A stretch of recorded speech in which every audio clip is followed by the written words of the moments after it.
헌재에서 탄핵 심판이 좀 제대로 진행이 되려면 구인 체제가 돼야 된다는 얘기를 다들 하시잖아요. 근데 오늘 한덕수 권한대행이 헌법재판관 3명의 임명도 여야가 머리를 맞대라, 여야 합의를 해라라고 얘기를 했습니다. 근데 솔직히 말하면은 저는 지금 한덕수 대행께서 본인도 이제 권한대행으로서 판단할 그런 권한이 있지만은 지금 국민들은 이 어처구니 없는 계엄 그리고 그에 따른 탄핵이 사실상 너무나도 분개할 만한 상황인 겁니다.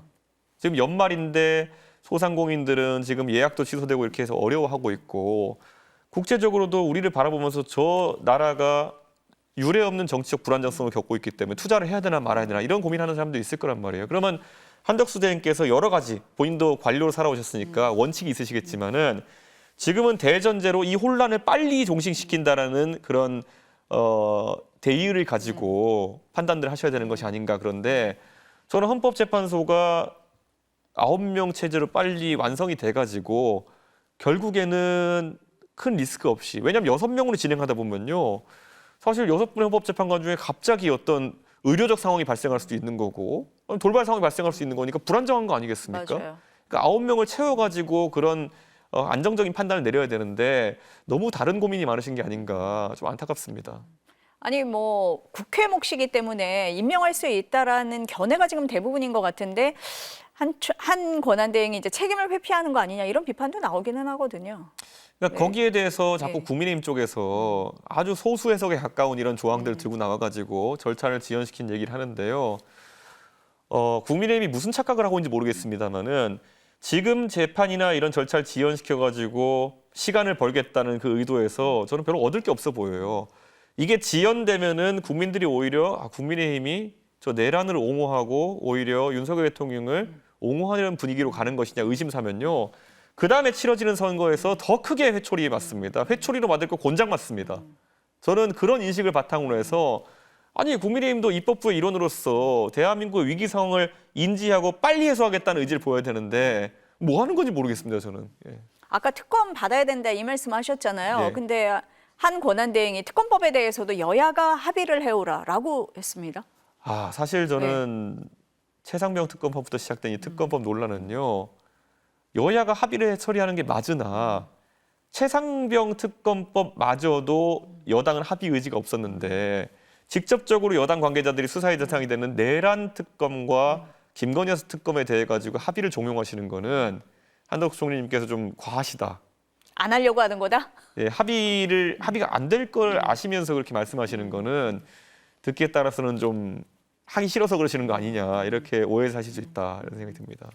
그래서 민주당이 탄핵을 추진한다고 합니다. 그 부분은 어떠세요? 이것도 제 입장에서는 그러니까 제가 이런 표현하기 좀 그렇지만은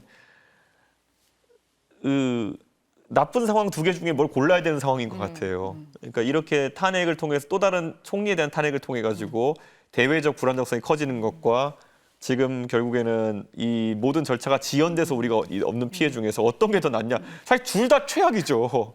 근데 굳이 말하자면은 저는 더 이상 절차가 지연되면 안 된다.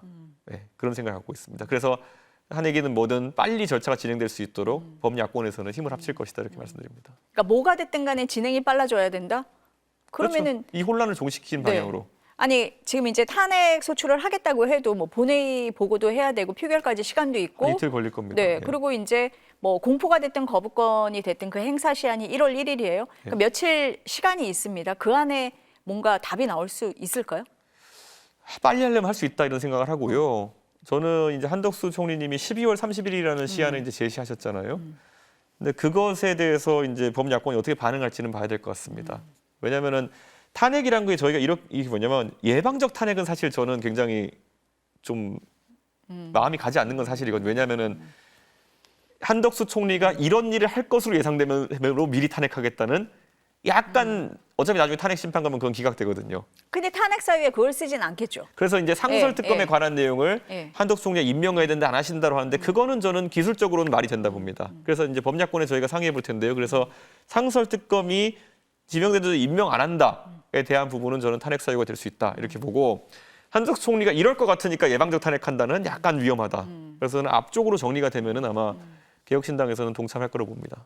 그러니까 한 총리가 뭐 특검법에 대해서 이걸 공포하지 않으면 개혁신당은 어쨌든 범야권 차원에서 탄핵을 하는 거에 상설특검에 대해서 상설특검으로 이유가 간다면 예. 네. 그리고 왜냐면 그건 이미 하셔야 되는 건데 안 하고 네. 있는 거니까요. 네. 법에도 하라고 돼 있고. 그런데 12월 31일까지는 어쨌든 거부권 시한인데 그때까지 기다리겠다는데 기다리고 안 할 것 같으니까 예방적 탄핵하겠다는 사실 그거는 뭘 쓸지가 애매합니다. 그거를 거기다. 그래서 저는 전자에 대한 거로 진행되는 게 맞다 이렇게 봅니다. 조금 더 지켜보기는 하겠다라는 말씀이신 것 같습니다. 지켜보겠다는 아니죠. 어쨌든 이게 저는 사유가 발생해야 된다 보는 거거든요. 우리가 그냥 마이너리티 리포트 같은 데 보면은 저 사람은 범죄를 저지를 거야 가지고 이제 먼저 형사적 조치에 들어가면 얼마나 모순적인 상황이 되는지 이제 보고 있잖아요. 이게 만약에 가서 나는 사실 한덕수 중에 나중에 나는 사실 할 거였어. 이래버리면 어떻게 되는 겁니까 그게. 참 저도 복잡합니다 이게. 지금 제 마음에 따라서는 빨리 뭐든지 하고 싶어 죽겠는데 이게 제 이성은 또 이제 왔다 갔다 하고. 아니, 그러니까 빨리 한다고 말씀을 하셨는데 만약에 한 권한대행이 이제 탄핵 소추가 돼서 최상목 부총리가 권한대행이 되는 상황으로 가면 시간이 더 걸리잖아요. 그래도 거부권 시한은 어차피 도래하고 그때 최상목 부총리가 설마 거부권을 행사하겠느냐라는 생각을 하는 거죠 다들.